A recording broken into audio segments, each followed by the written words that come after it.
one of the most powerful components of place-based stewardship education is that it really empowers students. It gives students a voice. That's a very big part of the programs and projects that we do, is students are able to drive their learning. It makes them more curious. It makes them want to learn more questions.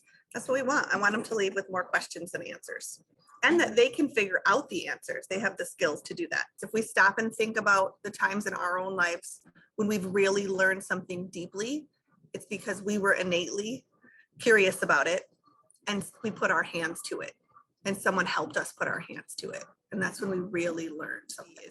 They are an organization that can help teachers get out of their comfort zone and learn to do something new with their students that they couldn't do on their own.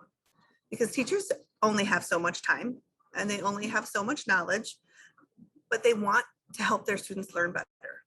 So having Nemiglisi available, we have partners, we have financial resources, we have people who can help us with content, we have people who can help us with our standards and how to thread everything together and be there with us along the way. One of the benefits for us here in Alcona, because we are a small local community, a lot of our students are going to be our community members.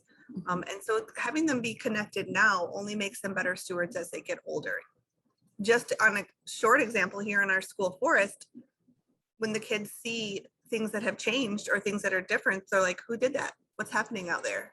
And because they're out here, they're just connecting to it and they take that kind of ownership and that personal responsibility for that. But one that pops in my mind from last year is our fifth graders were working, they work on lots of projects, but one of the projects they were working on last year was the ecosystem project. And they had a small plot of land and they were learning what was there. They're learning about matter and energy and producers and consumers, but they were also charged with how can we make this better? And so one of the ways they did that was they removed autumn olive and they put native plants back in.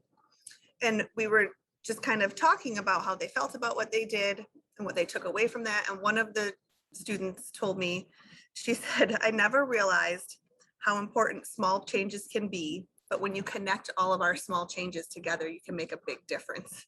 And I was like, I have the teacher feels and the tears, because I was like, that's it. That's it. Like, your voice matters. You can make a difference. And when you put all that together, you can have a big impact.